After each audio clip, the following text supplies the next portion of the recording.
আসসালামু আলাইকুম everyone, welcome back to my channel recipes by Filza's mom. আজকে আমি আপনাদের সাথে শেয়ার করব কিভাবে ঘরেই অল্প খরচে আর খুবই সহজে তৈরি করা যায় স্লাইস চিজ। আমার এই রেসিপি ফলো করলে একদম দোকানের কিনা চিজের মতোই হবে। আই হোপ আমার আজকের রেসিপি আপনাদের ভালো লাগবে এবং আপনাদের কাজে আসবে।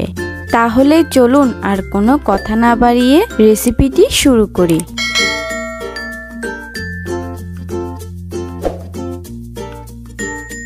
প্রথমে আমি একটা পাত্রের মধ্যে নিয়ে নিচ্ছি 1 লিটার পরিমাণ দুধ।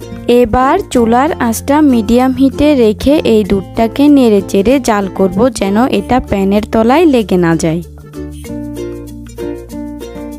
যখন দুধটা গরম হয়ে বলক চলে আসবে তখন দিয়ে দিব 1 টেবিল চামচ পরিমাণ ভিনেগার। ভিনেগার দেওয়ার সাথে সাথেই কিন্তু দুধটা থেকে ছানা উঠে গিয়েছে।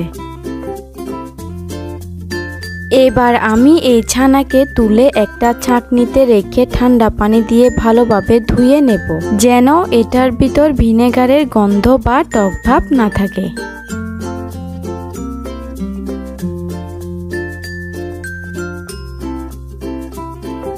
এখন পানিটা এভাবে চেপে চেপে বের করে নিব।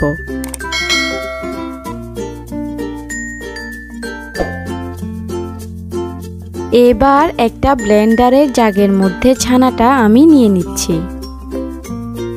এখন দিয়ে দিব 1/4 কাপ পরিমাণ তরল দুধ। এবার এগুলোকে ভালো করে ব্লেন্ড করে নিব। আমার ব্লেন্ড করে নেওয়া শেষ।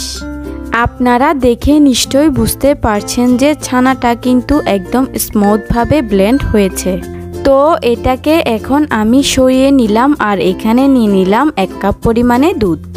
এবার এই দুধের সাথে মিশিয়ে নিব 1 টেবিল চামচ পরিমাণ আগার আগার পাউডার। আমি আজকে এই ফ্রেন্ডস ব্র্যান্ডের আগার আগার পাউডারটি ব্যবহার করেছি। ভালোভাবে নেড়েচেড়ে এই পাউডারকে দুধের সাথে মিশিয়ে দিব। অবশ্যই খেয়াল রাখবেন এই পাউডারটা যেন ভালোভাবে মিশে যায়। তো এটা মেশানো হয়ে গেলে এবার চুলায় একটা প্যান বসিয়ে দিয়ে দিব আগার আগার পাউডার মেশানো দুধ। এখন মিডিয়াম লো হিটে এগুলোকে একটু গরম করে নিব আর দিয়ে দিব ছানার মিশ্রণটা। এবার এটাকে অনবরত নাড়তে থাকবো যেন এটা প্যানের গায়ে লেগে না যায়।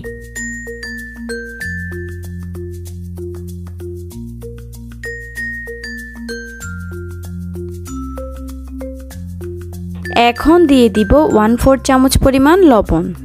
দিয়ে দিব সামান্য একটু অরেঞ্জ ফুড কালার। এটা একদমই অপশনাল, আপনাদের কাছে ভালো না লাগলে এটা স্কিপ করতে পারেন। এবার এই কালারটাকে নেড়েচেড়ে মিশিয়ে দিব।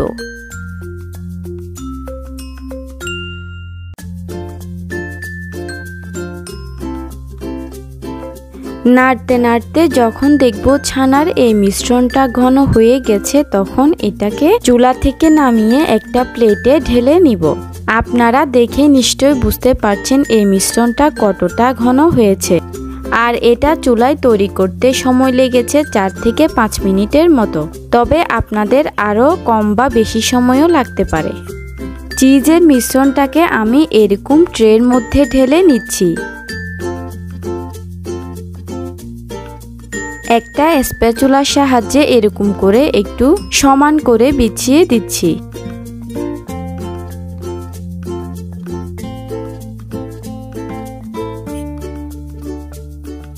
একইভাবে আমি আরও একটি ট্রের মধ্যেও এই চিজের মিশ্রণকে ঢেলে নিয়েছি। আপনারা আপনাদের পছন্দ অনুযায়ী যে কোনো মোল্ডের ভিতরই এই চিজকে সেট করে নিতে পারবেন। এখন আমি এগুলোকে 5 থেকে 7 মিনিটের মতো এভাবেই রেখে দিব ঠান্ডা হওয়ার জন্য।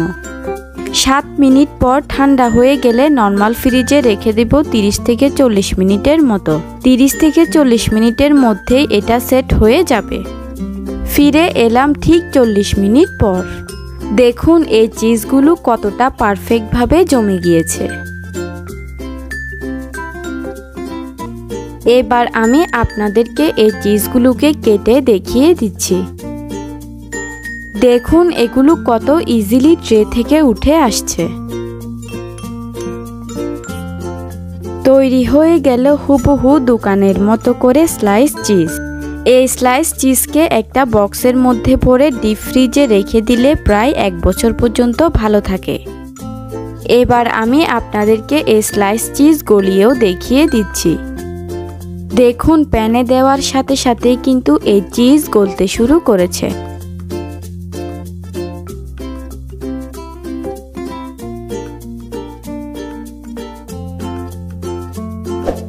দেখুন এখন কিন্তু এই চিজ একদম সম্পূর্ণরূপে গলে গিয়েছে।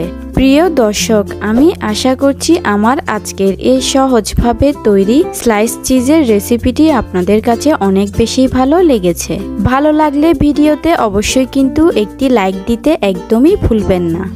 আর চ্যানেলে নতুন হলে চ্যানেলটি অবশ্যই সাবস্ক্রাইব করে পাশের বেল আইকনটি অন করে রাখবেন আমার পরবর্তী ভিডিও নোটিফিকেশন সবার আগে পাওয়ার জন্য। আমি আজকের মতো এখানেই বিদায় নিচ্ছি। আল্লাহ হাফেজ।